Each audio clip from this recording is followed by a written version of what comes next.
Hello friends, welcome back to my channel. তো আজকে আমি এখন বেরিয়ে পড়েছি।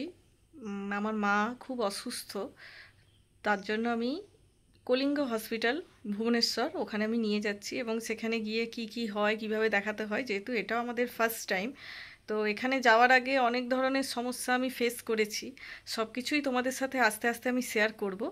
তো চলো এখন আমি রেডি হয়ে নিই এবং তোমাদের সাথে যতটা সম্ভব আমি চেষ্টা করব শেয়ার করার জিনিসটা। অ্যান্ড ফাইনালি আমি আর আমার হাজব্যান্ড বেরিয়ে পড়লাম যাব বলে, মাকে নিয়ে যাব বলে। তো প্রথমে আমরা বাস ঠিক করেছিলাম, হলদিয়া থেকে ডাইরেক্ট বাস আছে ভুবনেশ্বর অবধি, কিন্তু কোনো কারণবশত ওই বাসটা আমরা উঠতে পারিনি বা ওখানে সিট পাইনি, এরকম একটা ব্যাপার হয়েছে। তারপরে আমরা একটা গাড়ি করেই গেলাম। তো এখন পেট্রোল ভরিয়ে নিচ্ছি, ভরিয়ে ওখান থেকে আমরা 8 ঘন্টার জার্নি করে আলটিমেট পৌঁছেছি। সেটা তোমরা ভিডিও দেখলে বুঝতে পারবে। সমস্যার কথা যেটা বলছিলাম, আমরা ডিসিশন নিতে পারছিলাম না। মানে আমার মার হয়েছে কি সমস্যা, ইউট্রাসে টিউমার হয়েছে এবং সেটা অপারেশন করতে হবে, কিন্তু ওনার অপারেশন করার একটা প্রবলেম কি আছে, সুগার খুব হাই আছে, সুগার পেশেন্ট। মানে লাস্ট 30 ইয়ার্স ধরে উনি ডায়াবেটিক পেশেন্ট রয়েছেন।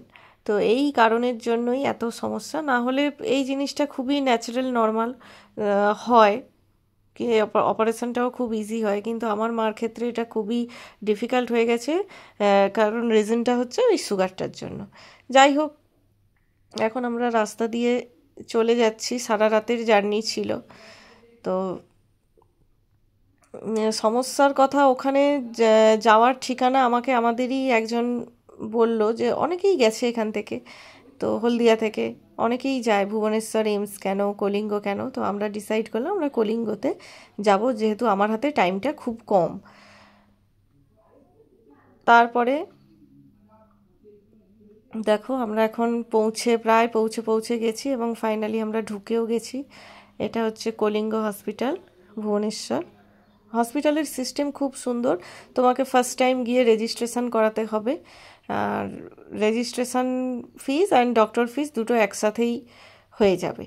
তো সেটা মানে 1,000-এর মধ্যেই রয়েছে, খুব একটা বেশি কিছু নয়। তো তারপরে আমার অবস্থা দেখো, খুব খারাপ হয়ে গেছে।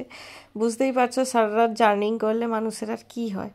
যাই হোক, এখন ডক্টরের জন্য ওয়েট করছিলাম, বসেছিলাম। তো আমি যতটা পেরেছি ভিডিও করার চেষ্টা করেছি, কারণ ওখানে অ্যালাউ তো নেই ভিডিও করার জন্য। তো যতটা পেরেছি করেছি এবং ডাক্তারের রিপোর্টও দেখিয়েছি, দেখালাম এবং ডাক্তার অনেকগুলো রিপোর্ট টেস্ট করতে দিয়েছিল, সেগুলো করে এখন দীর্ঘ সময়ের মতো অপেক্ষা করছি। বাকি পরের ভিডিওটা কি হয়েছে, রিপোর্ট করে এসে কি রিপোর্টে আসলো, সব কিছুই তোমাদের সাথে জানাবো। তো আজকে আমি এই ভিডিওটা তোমাদের দিয়ে দিলাম বিকজ এই কারণে জার্নিটা কিভাবে করবে এটা বোঝার জন্য।